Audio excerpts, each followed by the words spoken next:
Mon pist, say lie, say lie. Balloon punt, salimini. Salamini. Well, I mean, he's obviously doing incredibly disrespectful renderings of I know. chakras. You know, that's what it is. It's like right. cracked magazine chakra gags. You know, Motherfucking goddamn orange peel beef.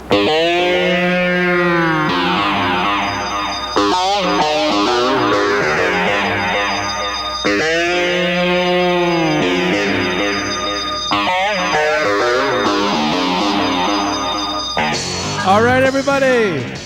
Welcome to a very special birthday extravaganza episode. I am your host, Evan Husney. And whose birthday is it? Oh, that's right. You guessed it. It's Tom Fitzgerald's birthday. It's your birthday. That's right. Happy birthday.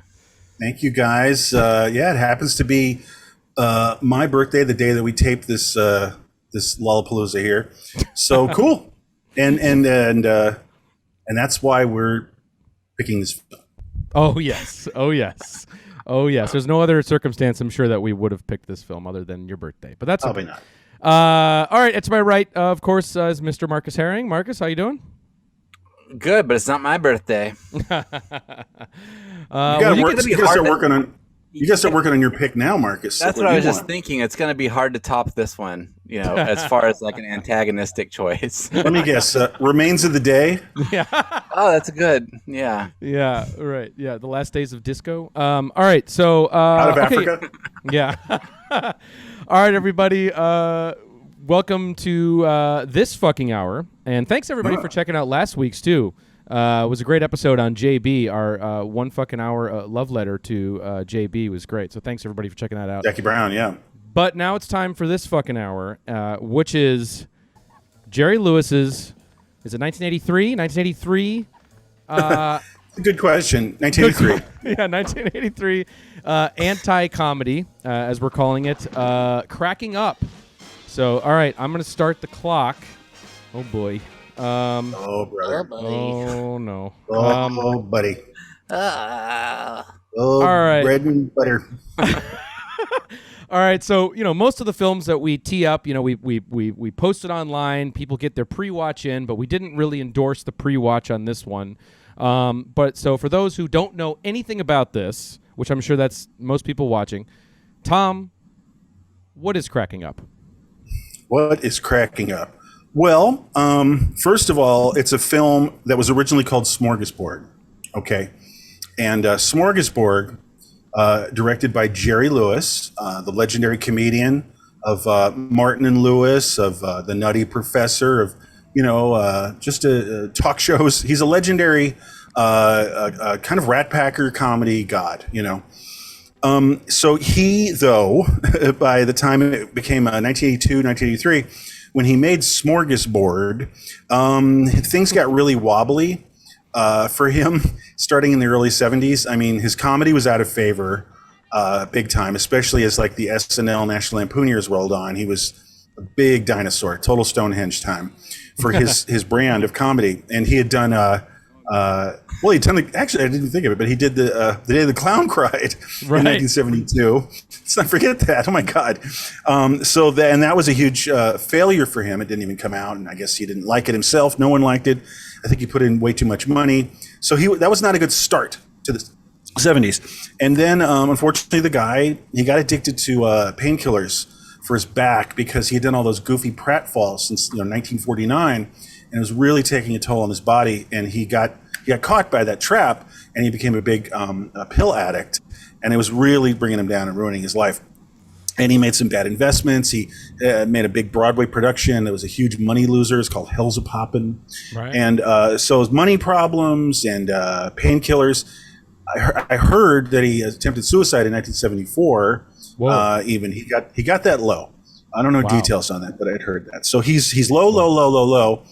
But by 1980, he actually surprisingly made a new film that was even more surprisingly a hit, Hardly Working, which is actually really awful and maybe worse than Cracking Up. It's differently awful because, well, what it has is the maudlin side of Jerry, like the tears of little children that look up to the clown man, like Sentimental, like Sentimental or something. Oh yeah, maudlin, sentimental, Right. and of course horrible comedy.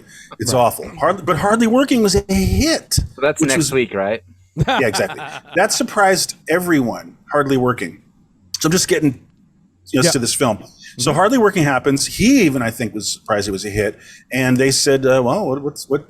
He's like, what am I doing next? What are they doing next? I'm going to ride the wave because I had a big hit in the middle of Caddyshack and Animal House days. Wowee. Like, it was a genuine hit. So he decided to make Smorgasbord, which we'll get into. Shapeless, enormously unfunny, and just befuddling. So he shot it in 1982. And Warner Brothers was interested, and they did pick up the distribution because of Hardly Working success. And they screened it in Vegas, and the Warner Brothers execs were there, and they were like, okay, we're not touching this thing. Like, we don't want this at all. Like, it was just like, this will not work. It's not even Hardly Working. No. And then they somehow got it together where Warner Brothers did a couple sneak preview test screenings in Columbia, South Carolina, and Wichita, Kansas. And that's it, in 1983.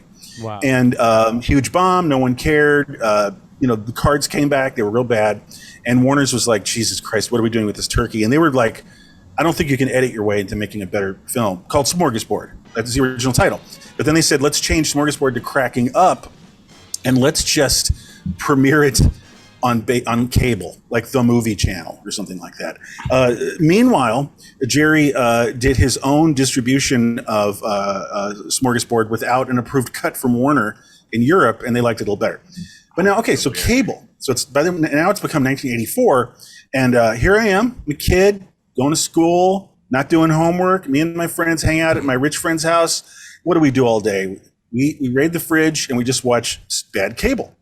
And so we're flipping channels and we go, the fuck is this? And the thing is, you got to remember, cable would overplay the clunkers. Like, you'd get The Shining like every 2 days a week or something, but then it would just be, oh, it's dead, just let it roll, doesn't matter, it's just filler.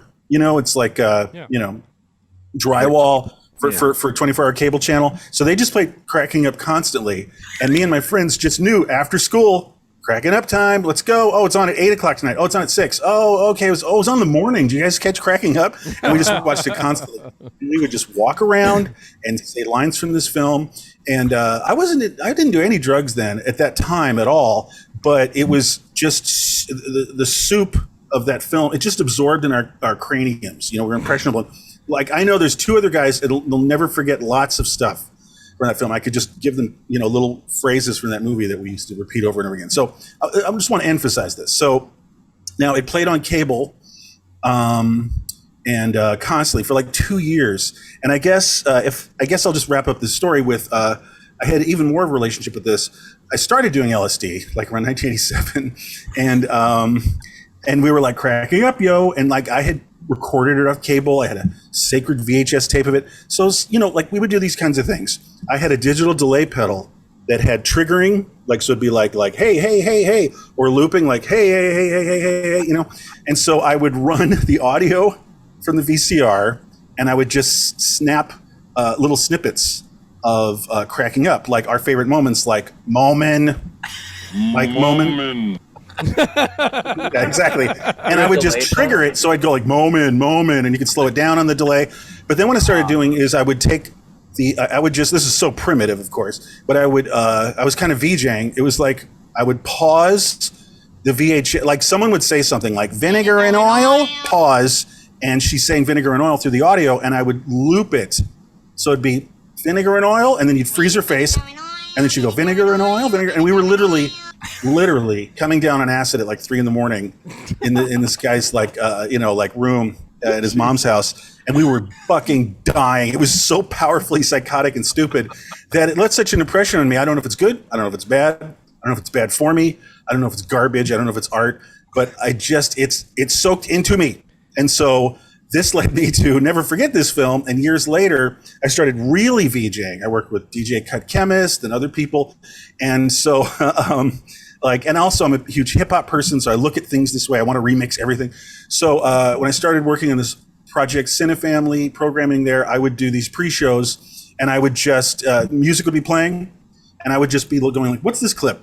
Fuck it!" And I have these DVD turntables, so you could do that kind of thing that I did on Acid in 1987, and just do them live. Live, and with more sophistication. So we could look at an example. Well, I just want to say before, if please. I can, because one of the scenes I know that really made a big impression on you. Let's show the people a little bit of regular cold cracking up as it comes out of the package, and then let's kind of get into a little bit of some of the stuff that you've done with it.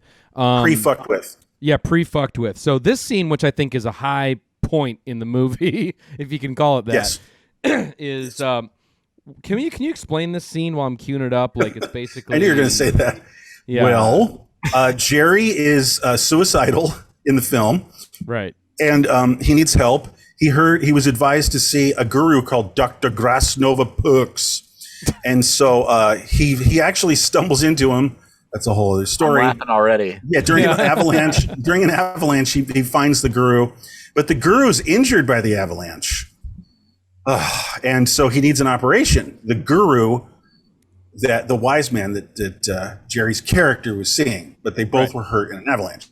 So the guru, Dr. Grasnova Pux, also played by Jerry Lewis.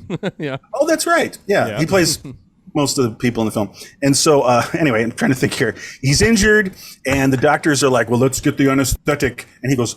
His character, no anesthetic. No anesthetic. And they go, "Really? Are you kidding me?" And they're like, and he's like, "No, I have studied with, spiritual guides from all over the globe. I can totally disassociate myself from my body through trance." And then we go here. Okay, here we go. Fighting. Wallach. Punt, Salimini, I can't believe we're doing this. Mummy, Wolupu, Heist, Mumpist, Say like, My favorite. Push, Mummy. Jesus Christ. Can I just jump in for a second? The king of comedy, ladies and gentlemen. I don't know Jerry Lewis's career. I don't know this movie before. In the early days of being. Sorry. Okay, Jerry. All right, Jerry. Okay. I just happened to catch Tom walking by Tom VJing this one night, and I was like, "What is that? What's that caveman movie?" And I always ask him every few months. I'd be like, "What's that caveman movie thing again?" I didn't recognize it was Jerry Lewis. I had no idea it was a guru or whatever. But I didn't even know that. Whatever you did, whatever Tom does. I didn't know you didn't know it was Jerry. I don't think I don't know. Now, it's so hard to after this movie gets into your brain, it's hard to remember like what you knew and what you don't know anymore. Yeah. But it definitely had an effect on me, and I found an appreciation for it through Tom's art, and there's like when I was rewatching it for this, I was like dead falling asleep for a lot of it, but but every time I would get to something that Tom's put his hands on, I was like on the floor. Well, yeah, I just want to say too, I want to echo that too. Like I have vivid memories of walking into Cinefamily, like, oh, we're gonna go see whatever movie, and while I'm getting my seat, you're because just seeing. I made a pre-show out of it. Yeah. And you would just see, you would see certain things on the screen that would just like, what the fuck is this? But anyway, I do want to flip over to your remix of that scene because I think it, hey, it's a lot of fun. It's all fun, but let's just explain for whatever it's worth. Is that of course because it's a comedy. He goes in the trance, but the second the scalpel hits his body, he goes, "Ouch! Wow! No!" So that's kind of actually the meat of this remix. So let's check it out. It's 10 hours long, by the way. Okay, great. Yeah.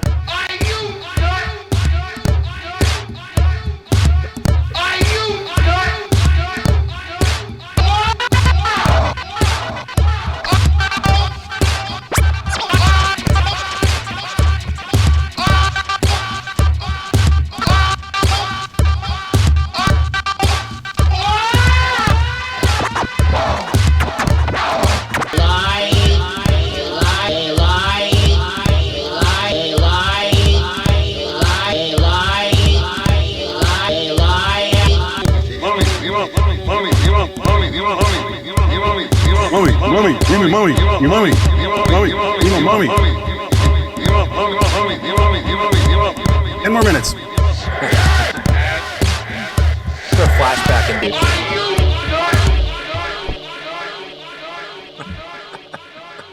That's it. And that's art, great. folks. I mean, So there you go. It's a lifelong journey, and it's a special film to me. We'll get into the guts of it and bullet points, but that was my personal thing, and it's my birthday. You know, we don't give a fuck because it's my birthday. Is this the movie you've seen the most, you think, out of any movie? Is this the movie that you've seen the most out of like any movie? Ooh. No. No way. Not really. No, I cut it up. Look, it's like a butcher shop, guys. It's like, I mean, I don't know when I've watched it from beginning to end in a long time. I'll take a few moments. Give me 2 pounds of moments, and you know. Give me the roller skating mishap, like right here. Whoops. Or that. Yeah. So, well, anyway, so that's all. So, the thing is, there's a few things just to end my personal journey thing, like the Scorsese doc. Like, this is my personal journey in cinema. I don't know quite why, and maybe it's I don't know. It seemed, when we talked about this earlier, very malleable and modular, you know, because it's so there's no story, there's nothing connecting anything. It's all random, strange voices and gibberish, non-English words, mugging, strange faces, non sequiturs. You know, like, it feels so natural to just pull it apart, and it's such a natural to just deconstruct it. Yeah, exactly. So it's so easy to not easy, but it's like it screams to be deconstructed and to have pulled, reversed, backwards. It's just I don't know. That's a backhanded compliment to Jerry, but he did succeed in making this strange artifact where it's not a film but raw material to make like weird anti-comedy dance beats, you know? Yeah. So here's my hats off to him. Marcus, you were saying, what were you saying?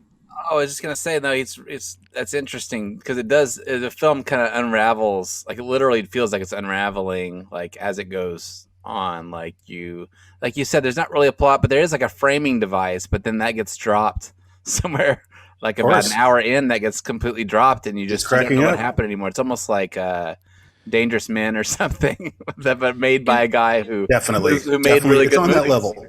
It's on that level. It's Dangerous Men. That guy was just crazy. Like unfollowed threads, you know. I wonder if that's just the cut from like the the studio cut or something. You know, I wonder if Smorgasbord cut. I don't think there's much difference. I think they Warner Brothers was saying like, we can't even re-edit our way into having a real film here. They just threw their hands up. Yeah. Can we show the people one more scene that is, you know, indicative of just the unfunniness, the just singularness of this movie? Like, is there another scene that comes to mind that we should? Oh, you're asking me? Yeah, because I have something I want to thread through with that. Is there a scene I should cue up here? Because we have So this is we want to get into some anti-comedy examples. Yeah, just so people get a better sense of what the movie is like. Well, I mean, King Kong's pretty good. Okay. Should we do that, or should we could also do then the art gallery? But you know, there's so much to choose. Let's do the art gallery. Yeah. Okay, here we go. So this is just a scene. This is a gag. This is a gag from the film. Here we go. Oh well, hold on. Let's actually set it up a little bit. In that this is not set up. So there is a framing device, as Marcus states, and inside the framing device, some things happen. But then also this scene happens that's divorced from anything relatable in the film. Right. It's just, let's go to an art gallery or museum. Now, he just pissed his pants momentarily before this. Yeah, he did. Yeah. No, he didn't. The Blue Boy painting pissed on his pants. Right. Or something. You know what? Something like that. Well, now he's looking at this very nice painting of the bull.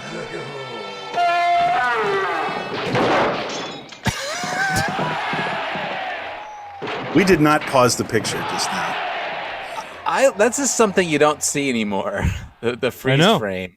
Yeah. Yeah. Well, okay, so there's a few things going on here that also were so fun for a dumb teenage mind and an LSD mind is the deathly pacing. And I've described this before just because that scene is a perfect example of maybe just a point I'll bring up, which is the jokes just fall flat into a silent void of stillness and just deathly silence. They just fall, and they're still alive though, and they crawl very slowly into the corner and die. To Do die. you think he's like maybe? Well, hold on. So number one, the components here are, well, the main component is the pacing. It's simply wrong, and it starts relating to like Turkish comedy or something like that. You know what I mean? Do you think like he's like, I'm gonna leave room for the audience to laugh there or something? Is that why it's so wrong? Like the timing is so bad? I think that's part of the thinking, but I think Jerry lost his fastball like years ago. And so what I'm saying is he's like the guy, like the athlete who's like, I still got it.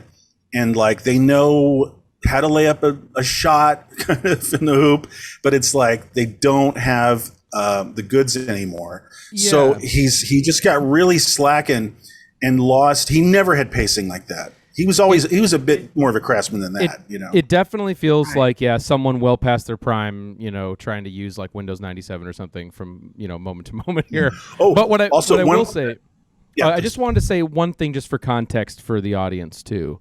Many of the people listening, film fans, blah blah blah. This movie comes out the same year as The King of Comedy. Yeah. Okay, Martin Scorsese's film that Jerry Lewis stars in.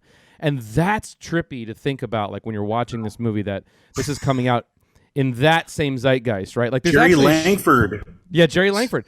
There's actually a shot in the movie because I was watching it just earlier today, and like you forget, the comedy is so outdated and everything is so outdated, the style of humor and comedy. That I remember, and there's that scene where he plays the little kid with his friend, and they're crossing the street. I was tempted to grab that. And you zero in on it, and he's holding an Outland lunchbox, which had come out in 81. No, yes, you're kidding. No, yeah. Oh, nice detail, my man. Yeah. So I'm just like, first of all, there's an Outland lunchbox at all. I know. Well, yeah. Number one, but number two, 1981 Sean Connery film. Yeah, we're like in 1981 with this fucking shit, which is just really incredible. I'm gonna look that up after this. No, but just one sort of chunk bullet point just to let's get through this real quick because there's the final thoughts of the historical context for him. This is his first PG film, and in I think the press release they kind of led with that, like this is Jerry getting a little saucy, like and a little bit, a little with some sexual jokes, and a little toilet humor, yeah. And so it's like middle fingers a couple times, And so what this is another thing, another dinosaur thing I was talking about. Let's talk about this. This is the whole topic. Frankenstein. So okay, there was a revolution when Jerry became passé. 1970s on National Lampoon, and of course SNL. So like Caddyshack, Animal House, like you were saying, Airplane, even, everything. George Carlin, just the whole revolution happened, and he had no part of it whatsoever, and he was the instant old man. It's sort of like Jimi Hendrix, comes in, and then suddenly, crooners are kind of like cringe. Yeah. Right. So, a couple times people fought back, kind of like I can do that too. I know these kids, it's that awful old man thing, like Airplane, like, oh, I could do that in my sleep. You guys like Airplane? Come on, here. So this is him doing like Airplane. And that's why I think he allowed and excused himself to have so many non sequiturs. He's doing Airplane in his fucking feeble mind. Right. And this reminds me, I have one correlating analogy, an example is a little more going to school here, and then we'll wrap it up. But Jerry cracking up and saying, I got your Caddyshack right here, pal. Okay, he's doing that. There's an analogy in horror right then. Jerry Warren had been making those kind of like crab monsters from outer space, like atomic women on the moon. So he was making that crap 50s and into 1965, 50s and the first half of the 60s. Then he did not make a horror film. And somebody, one of his old actress buddies in Hollywood said, Jerry, horror's back really big. And he didn't really look into it. He didn't ask like, oh, really? What kind? It's like, yeah, slashers, Halloween, Friday the 13th. He just went, horror's back? Really? So he just made a horrible film called Frankenstein Island in 1980, 81. That was where he left off from 1965. Nothing is informing him post 1965. So it's got like bikini wonga girls and like mad scientists with crazy contraption, put the thing in your head and you have a brain transfer. And it's like 1981 and nothing informed him. Texas Chainsaw, Halloween, nothing. Night of the Living Dead, it didn't even inform him. So again, you can see what I'm saying, the analogy where it's like these old guys are like, move, step aside, I got this. You want horror? I got it. It's this, and this. So I think it's a pretty good analogy. And I think you have some thoughts on Frankenstein Island? Oh, I mean, it's just something must be in the air, because when I was 17 years old, I had seen Frankenstein Island, and I did a parody of Frankenstein Island, like the making That's amazing. Of Frankenstein Island for a high school short film starring my cousin where he played the director trying to make Jerry Morin. Yeah, well, like my own version of it, but the movie was called So it's like the burden of dreams of Frankenstein Island? Yeah. Wow. Yeah. Wow. So why are you hiding that, man? Why'd you hide that little bit of information from us? I gotta see that. See that. I mean, it's not good, but I mean, it was where I started. That's where I started. I mean, that's where I got my foot in the door. Frankenstein Island. That's crazy, dude. Maybe you should make that, make that film now. I know. Remake it. Well, that could be like The Room, because these kids today, they don't know how to make movies anymore. I'll show them. I was going to say that theme followed me. I made this movie about a sort of outsider singular filmmaker like that, and then I would right, and you love that Miami Connection, that sort of theme started there and kept going. But the thing to me that's really interesting. It's really weird, yeah. But that's a really interesting. It's your birthday too, man. But it's honorary. Well, it's an interesting thing to bring up though with Frankenstein Island and in the context of cracking up, because it is kind of like once you've done something for so long, like Jerry, you don't watch other people's stuff. You're not watching how comedies evolve. You're just like you're on your boat. You're in a bubble. You're in a bubble. You're on your cruise ship and you're just doing your own thing and whatever, and you're not paying attention to the world moving past you. And that's what this is, And that's what makes it so also too, right? Jerry's like just happens in music too, right? I think that's like an instinct that people have, like when they are kind of washed up or their career's going out. I remember like late 70s, like all the hard rock bands, like punk comes in, and then next thing you know, they're trying to do like punk songs. There's like hard. Oh, totally. Alice Cooper. That's one of our favorite genres. What do we call it? Dinosaur new wave. When exactly. When like the Alice Cooper, like caught in the jeans, caught in my zipper, or whatever. Yeah, Flush totally. the Fashion. Like they do Alice Cooper does a new wave album, or like Led Zeppelin. What is it? Wearing and Tearing is supposed to be like their punk song or something. I didn't know that. Like We Still Got It. Yeah, totally. Pete Townsend had that really bad. Oh, he was so self-conscious and neurotic about that. Yeah, totally. Yeah. We I just want to say about going back to cracking up Smorgasbord. I mean, Smorgasbord is the perfect name for this movie because that really is what it is. It's a group of non sequitur comedy vignettes. But the thing about it is that it struck me watching this movie. It's so stripped down. You call it anti-comedy. Is that it has no sentimentality in it whatsoever. There's no love interest. There's nothing. It's just this grouping of scenes that feels like you're almost like how Woody Allen, when he makes a movie, it's just like notes that he has like in a dresser drawer, that he's collected for a while. It's like if you took all of Jerry's, Post-it notes and just dumped them on the floor, and you're kind of going into the notes. Just pick them up randomly. It must have been informed somewhat by I don't know, I'm going out on a limb here. I don't know, but like Kentucky Fried Movie or that kind of thing, where it is a skit kind of, well, that's what I'm saying. Put together. He's doing Airplane, and the like, like spoof movies. This is after, but like Top Secret, but like, actually, you're raising a good point here. Maybe for a segue, Dr. Evan here is, you said there's no love interest. There you go. You said that there's really no love interest in that, and we know why. If you watch the film, there's no love interest because there is. He starts dating a girl in the last 2 minutes of the movie. Right. You know why there. I mean, I know what your point is, but also just within the reality of this motion picture, it's a film about. The film opens with this character, Warren Nephron, and he's attempting suicide. But he's such a loser that he can't even commit suicide. There's 2 suicide attempts in the beginning and a third later towards the end. And so what I'm getting at, this is about depression and suicidal thoughts. And now, like I said before, I don't have any details, but I've heard that he attempted in 1974. Yeah. So this is actually a very depressing. If you told this story differently, the basic skeletal story, it could be a very depressing film, and sometimes it feels that way. So here's the first suicide attempt. But the gag is like, he's such a loser, he can't even kill himself. So, but forgetting the jokiness, the whole film, the whole framing device is him going to a psychiatrist and saying, what's wrong with me? You know, my father was a weird loser. I'm a weird loser. I can't do this. I can't do that. I fail here. I fail there. I fail everywhere. And so, but it's not like a lovable loser thing. This movie is kind of screaming in pain and is a cry for help because Jerry was doing terrible. And side note, he had finished the film and he was editing it in Vegas and he had a massive heart attack and needed a triple bypass. And that calmed him down a little bit, but he really was beaten up in the previous decade. And I just want to say, it's a sad, ugly film when if you were to read out what really is this character, Warren Nephron. And well, there you go.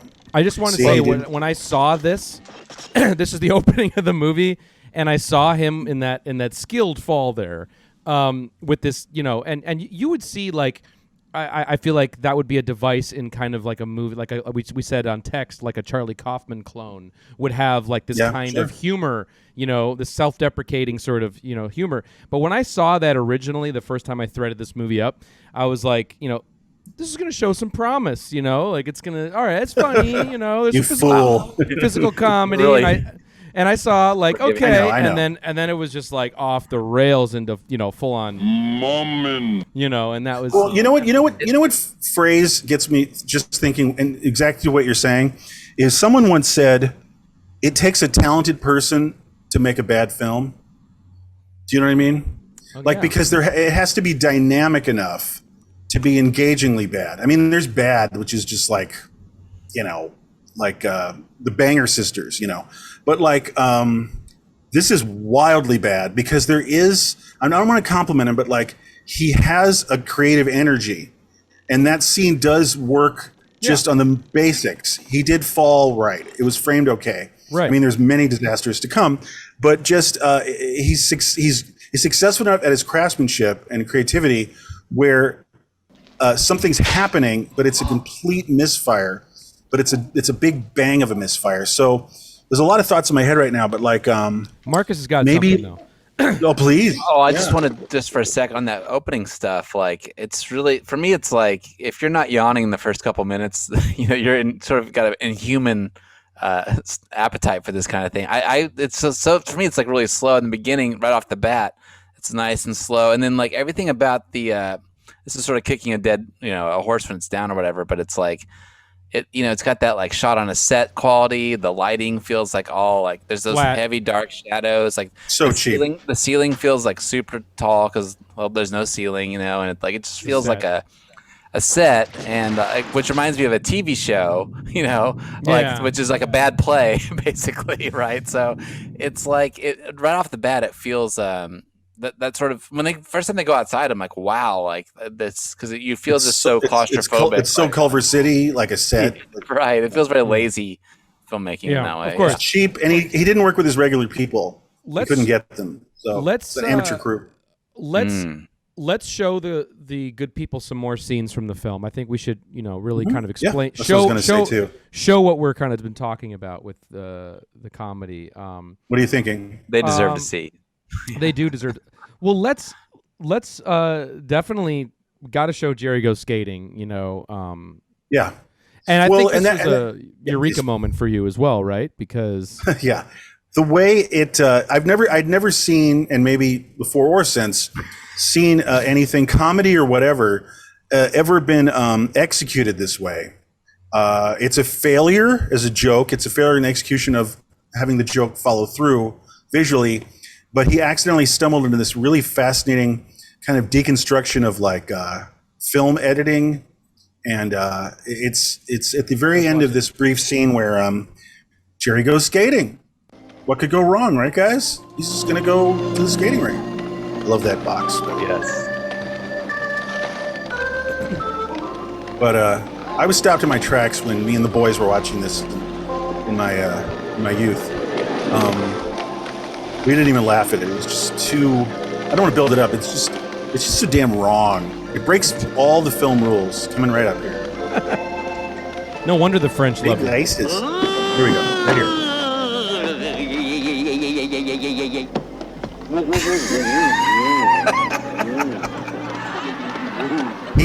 That was a visual representation of someone stopped in their tracks because he's wearing ice skates. Yeah, let's play it again. Wow. So, no, but it's like, okay.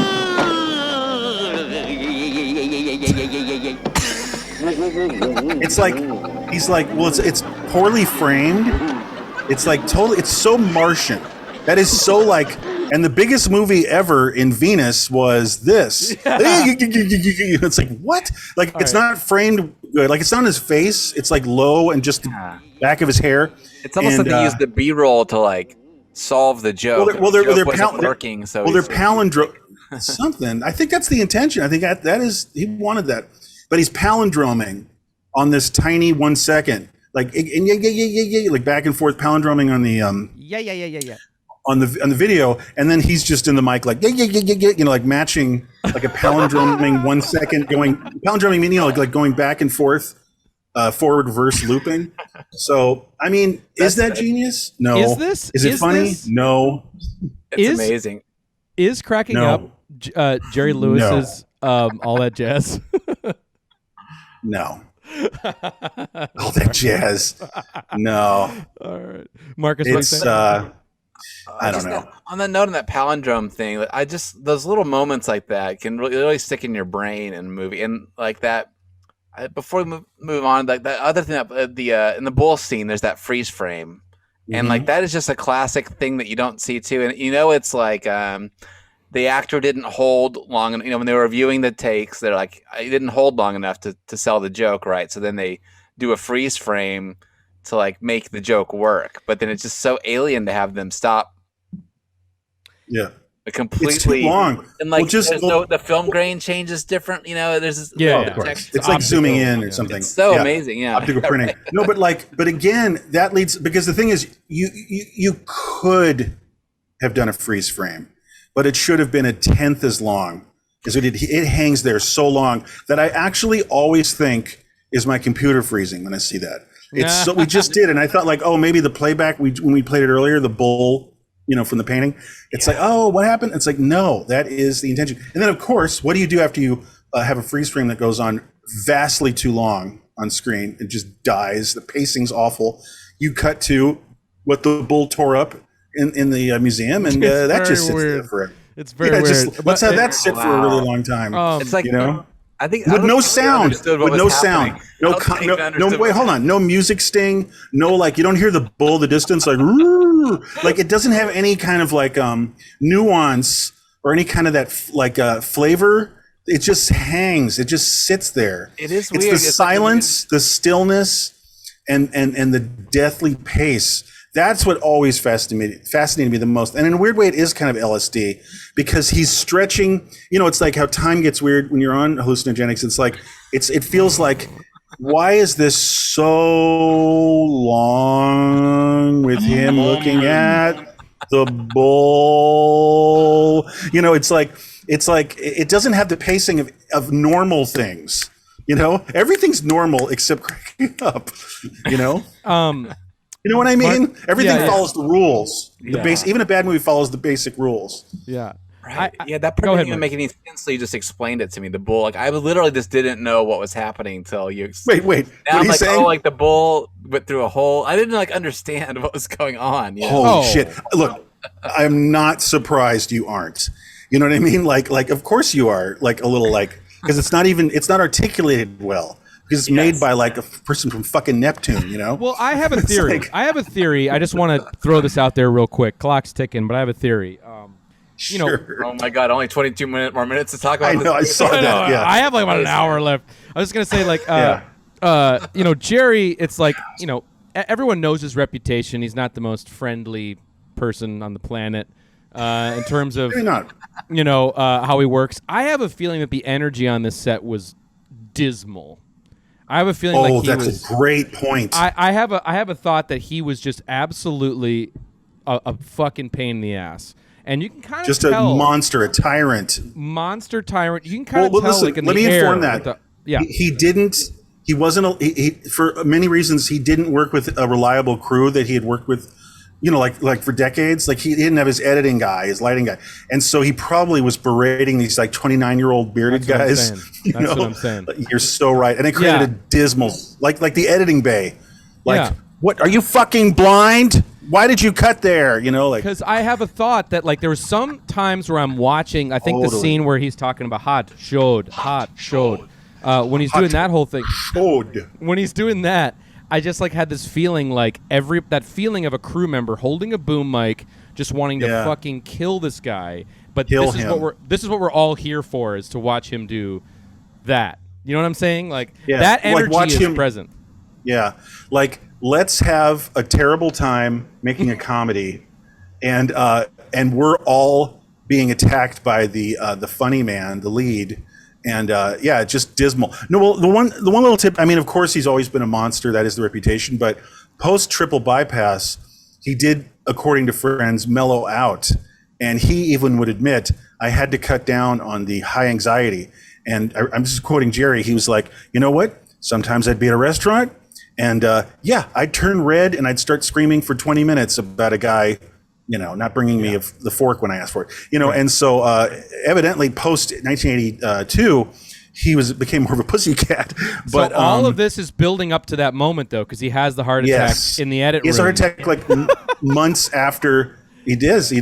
Months. I think he had a heart attack. He started having the heart attack editing.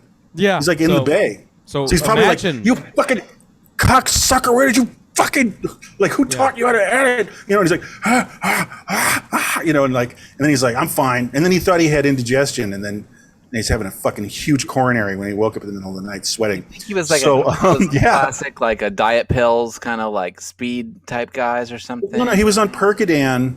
He had just quit Percodan, he says, which is this hardcore painkiller because of his back. Yeah, that's like an opiate or something, right? Or, I don't know. It's Percodan. It's one of those monster highly painkiller addictive. things. Highly addictive, And I'm sure. highly addictive. And he probably took way too much. The dosage, And drinking, like a bottle too, a day. I'm sure. Yeah, sure.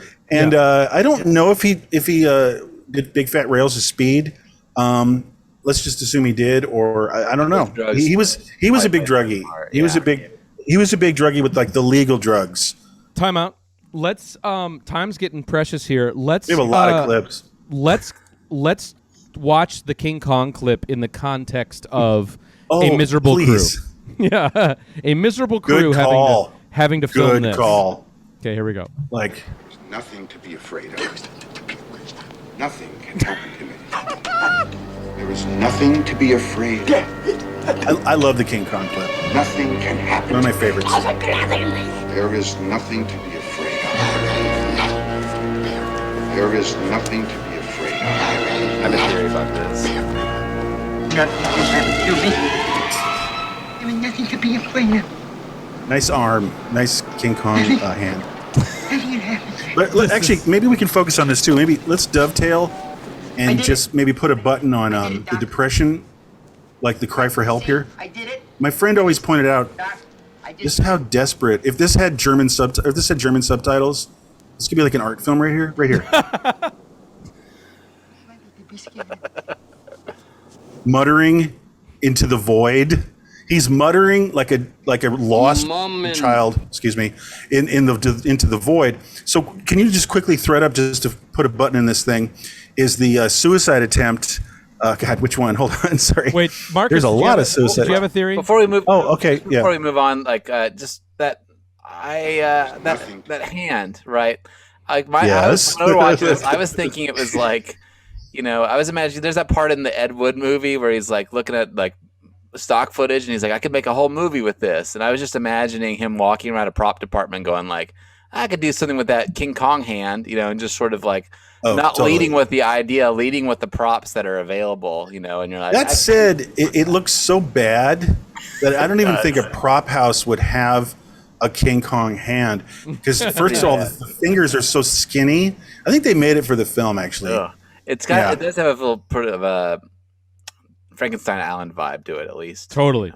All right. Sure does. Suicide? So just what I'm saying is, well, we left off with the muttering into the void and staring blankly like a lost, imbecilic child, right? That's how that hilarious scene ends.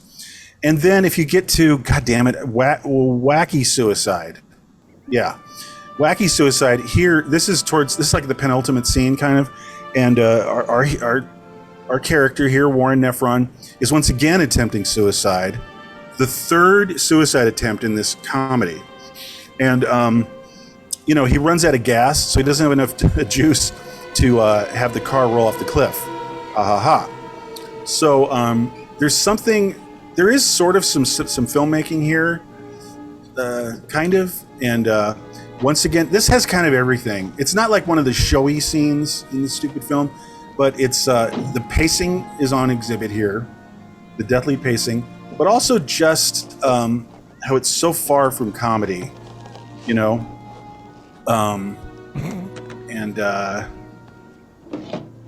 let's just let it go for a second. Oh, look what just happened. It's what he wanted to happen. Right. And so then he's like,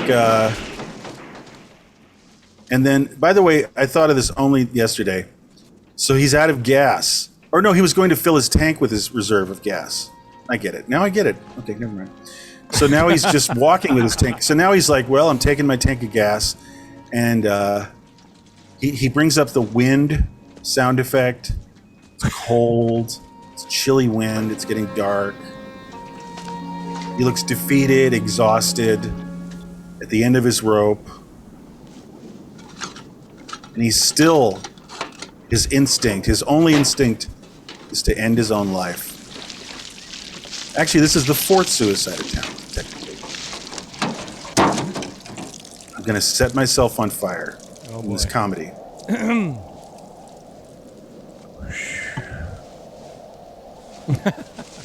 But in order to do that, he needed a match. Now it's just cold. He's going to walk 10 miles to go home. It's freezing because the gas makes him colder. One nice long take, too. Well, yeah. So that's deathly pacing. So anyway, I'm just, you get what I'm going for here. There's a real clear undercurrent, or actually an overcurrent, because it's the narrative, it's the plot of the film. Depression, suicidal thoughts, misery, self-hatred, hopelessness, and that's not that if you don't play it right, that's not a good recipe for comedy. But also, more importantly, I think it's the only story that Jerry could have told in 1982. Oh, well, one thing I wanted to bring up, if I can, just quick segue, is talking about with this movie in particular, is the idea that we talked about anti-comedy. We talked about the reasons you liked it are accident, or not for not the purposes in which they were intended. You are responding to. Let's say it that way. Yeah. But what I've never laughed at cracking up.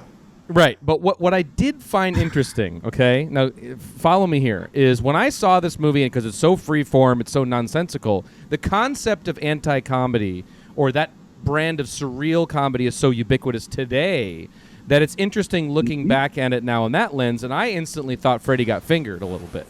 Because I was sort of thinking about, Yeah. Freddy Got Fingered is deliberate anti-comedy, making almost a meta statement about the film industry and comedy filmmaking and all that stuff. Tom Green was an early intentional anti-comedian. Right. And so that's what I thought watching this, but also I found it really interesting scrolling through Letterboxd, seeing what the response to this movie was, and it's like very positive. It's like mostly I've read a lot positive. of that too. And, I know. And it's like, this is Jerry Lewis's playtime to the people that like it, You know what I'm saying? Wow. Maybe we're wrong. I don't know. Yeah, or people who don't like it on the other side, the very few comments there were like calling it, this is Jerry Lewis's Inland Empire. Oh, yeah? Really? That's a quote? Yeah, it is a quote, direct quote. So I just thought it's interesting that people were throwing out Freddy Got Fingered, which I was surprised. Like, people were relating no that. kidding. Because I just kind of pulled that out of my rear, but people were really comparing it to that. And I was like, wow, that's really interesting. But that, again, intentional versus non-intentional. Yeah, exactly. Because the big difference is, and I've talked to Vernon Chatman, the comedy writer, and we almost immediately started talking about cracking up somehow, and it's just funny. And then he cited one of his riffs, the anti-comedy riffs, where this woman's reading out a license plate in the film he made, and it goes on for like 78 alphanumeric characters.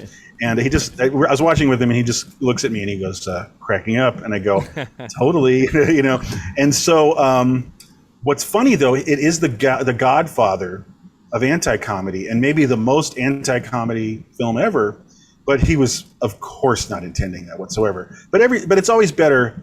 The best stuff is always unintentional, because it's from the heart, so but he really is way before everybody. Tim and Eric, all of it, and I don't even know if it still gets its due.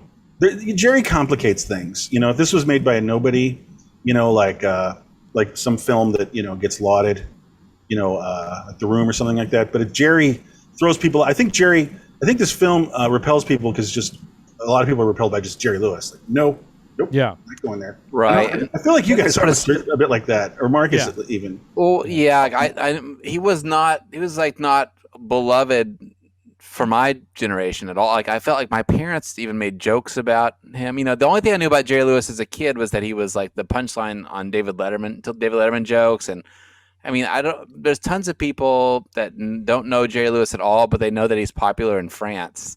And like that was like a way that Americans used to slag French people. They're snobby, they're perverts, and they like Jerry Lewis movies. Somehow they have horrible taste in comedy. It's such a weird thing. It's such a weird thing. But I mean, for me, it was like I had grown up watching The Nutty Professor, and so I'd seen that a lot as a kid, and probably maybe some of the the Bellboy or whatever. I'd probably seen a couple of those other ones too. And yes, it is a bunch of comedy vignettes where the plot's very loose. But again, it still has that. I go back to, it has a shred of sentimentality or a love interest or some thread that a human can watch this and follow it from point A to point B, and this movie doesn't even give a fuck about that. So it's just because he's making Airplane, or actually really more to the point. You're right, Kentucky Fried Chicken, or like Tunnel Vision or Groove Tube, and he must have, because he was aware that these kinds of films were eating him and his peers lunch for like a decade, So he did have to. I'm sure he snuck in to one of the Jerry Lewis theaters. By the way, he had a whole series of Jerry Lewis theaters in the 70s that kind of made him almost go bankrupt. But like, so it's just that it's that kind of. There's another angle to look at that too. It's like Jerry didn't watch the same Animal House we all watched. Like it's like Lost in Translation. He probably didn't watch it. He might have watched one or two, or like walked out of Airplane after the first 20 minutes. What I'm saying is, when he absorbed it, he's seeing it through this strange Jerry Lewis lens. So it comes out. He's trying to like do something that he thinks people will like. And that's never a good place to start in general with art, because I did learn something. I just read an article today where he was saying like, the press release was saying like, this is Jerry getting kind of rude, it's like Pat Boone doing metal or something like that. It's like the zeitgeist is like, the zeitgeist is middle fingers and like pee jokes. You know what I mean? Like so, but it's not really where he lives. It's not in his heart. So he's not. He doesn't get it on a fundamental level. You know what I mean? Like he doesn't understand middle finger application in a comedy, and how he already lost because people are giving the middle finger by 1982 in movies. It's ironic. It has layers. He's bitter. He's got a flat. bitter. He's like a tangible bitterness in the film. He's also bitter. It feels very lonely too. It's like Lonely. I know It's it's a sad like, film. It's lonely at the top. It's like a guy that they like Martin. From what I've read, Martin and Lewis were like Beatlemania before the Beatles, right? Like they were Huge. God. Huge. There's like very few people that achieve that level of success in the world, and I'm sure few people told him no or whatever. I'm sure he felt didn't feel like he was among peers, but the film feels very lonely. Like there is like some supporting cast, but like in some scenes he's playing against himself. They're not. There's a few cameos, really. Yeah, and there's a few times where like he feels like he's playing the straight man and the goof like in the same scene. Like there'll be like a goofy character like on the airplane or something. He's the straight man, but then in another scene he's the goofball, roller skating, whatever. So it kind of like wavers between those two things. A lot of scenes he's alone, Yes. Yeah, I want to say alone in a room with a pissed off 20-something crew. That's what I'm saying. But I just want to say, like, okay, lunch, guys. I love that, Evan. That's what happened. That's every scene. 100%. Everyone making that movie hates him because he worked with strangers. I just read that this morning. He worked with a crew he didn't know. Oh, unlike what he always used to do. They hated him so bad. But let me just say this. Yeah, they all hated each other. Everyone hated each other. But the thing I wanted to say is off what you were saying. All right, the thing I just wanted to say. Like, how about that? Oh, sorry. Yeah, sorry. Just the thing I wanted to say off the tip of what Marcus was saying is lonely at the top, the celebrity. It is just there's poetry in the fact that the yin to the yang of cracking up is Jerry Langford in King of Comedy. That he is actually playing that character that is really also true to the other dark side of Jerry Lewis is the Jerry Langford in Scorsese's film. And then and this is almost like the sad extrapolation of a Jerry Langford trying to be relevant again. Well, it's a Jerry Langford film. It's a Jerry. You could say, yeah. It's a Jerry Langford film. It really is a Jerry Langford. And like that's the thing. No, and it's like, well, no. How about or then to extend this whole relational thing is it would be if Johnny Carson made an R-rated comedy, right? With like girls peeing and stuff, and like he did it in 1984. You know what I mean? Like, or you know what I mean? Like pee jokes, and like right or like remember barfing, like Doc Severinsen's barfing. Yeah, remember when we some of those old clips where it's like the old time comedians were doing like psychedelic stuff, like Jimmy Durante doing like LSD jokes. Jack Benny with long hair. Gadoo. Right. Let's Gadoo. There you go. Let's go ahead. I was just say let's show What's the a good example people, of this. Well, I just want to say let's show the good people one of the scenes people do remember if they remember this movie, and that's the scene with the waitress. I think we should at least get it in. Yeah, okay. Sure. So you want to set it up? It's just a segment. Oh, no, I can't. I can't set it up because you're following this character, sort of, who's having problems and articulating his sad life to his psychiatrist, and then this scene happens. It's nothing to do with anything. We have Caesar, watercress, lettuce and tomato, plain lettuce, Bibb lettuce, hearts of Bibb lettuce leaves. That'd be fine. Watercress is always the, Watercress it is. Good choice. You got it.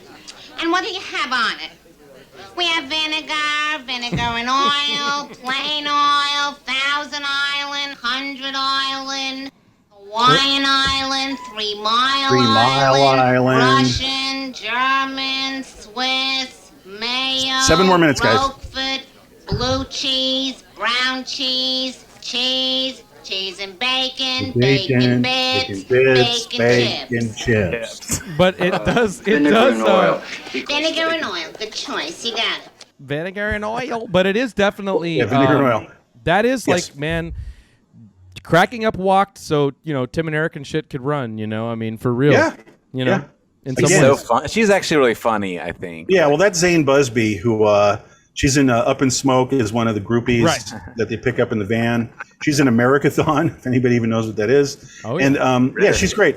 But and so that's almost a successful scene. But yeah, Tim and Eric, it's just so funny, the clash of intention, like made in earnest and made ironically. Nobody of this more modern generation could ever even attempt to make something like that with sincerity.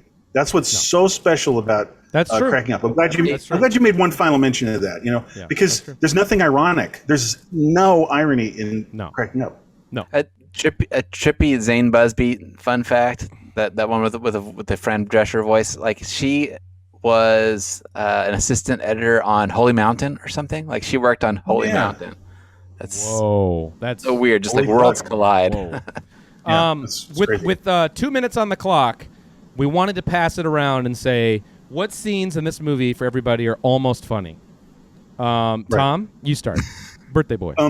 Well, I would say that what we just saw, the full waitress scene. Yeah, the full waitress scene isn't bad, but I'm almost accrediting Zane Busby's performance. But it still sucks and it's weird and it's still not really funny.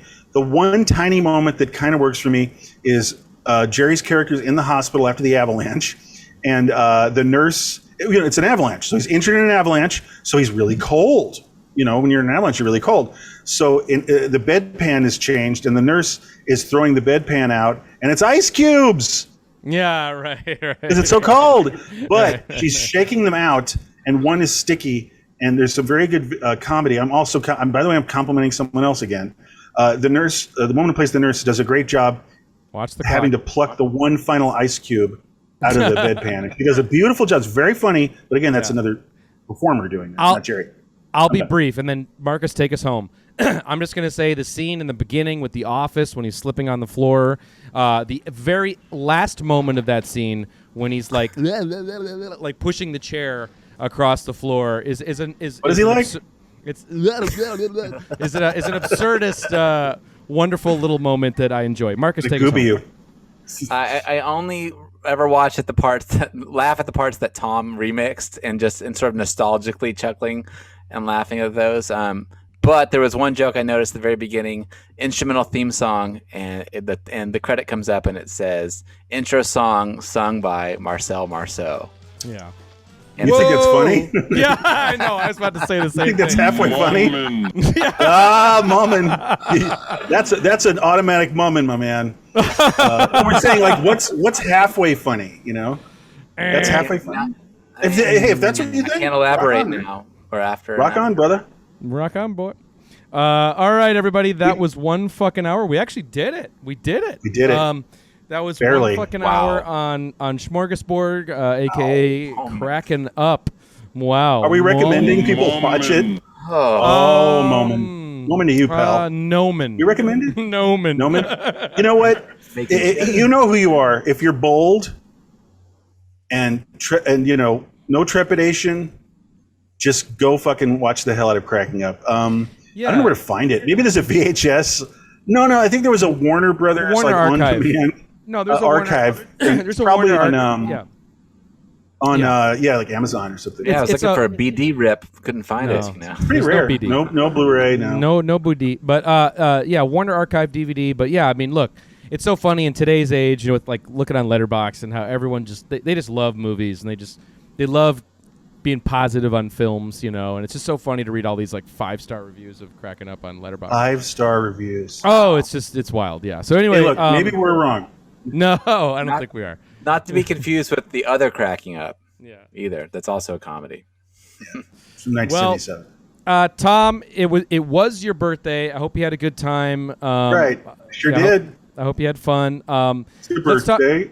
Let's talk about next week. We didn't really solidify this, but I think we're gonna pull an audible and solidify it because I think it's an interesting topic for next week. So, Marcus, I don't know if you're hip to this yet, but we're doing it.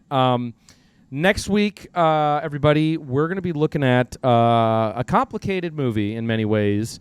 I think, Tom, you're a little more neg on the film. You don't like it as much as I do. No, I just think it doesn't work a lot.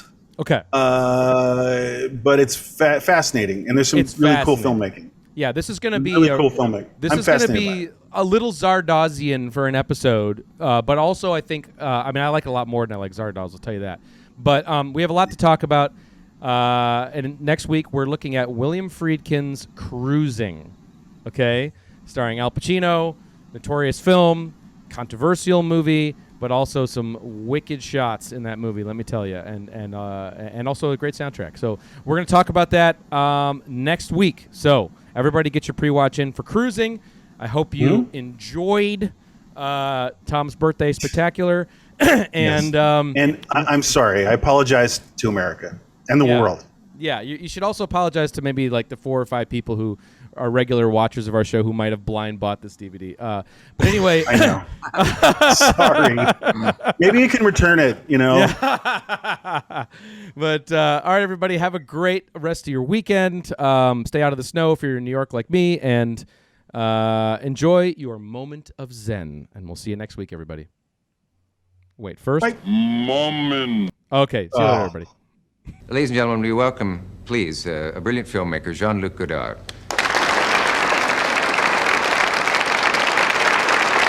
Could you clear up something that's a mystery to a lot of Americans?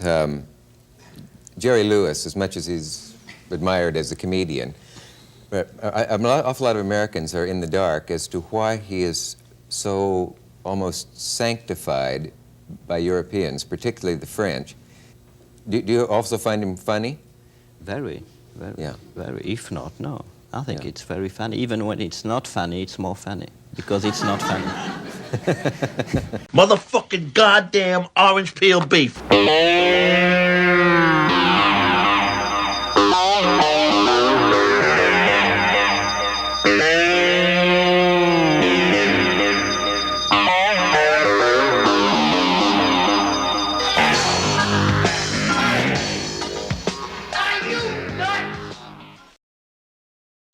Hey everybody, this is Evan here with a little 1 fucking hour Easter egg for you. Hope you enjoyed the episode.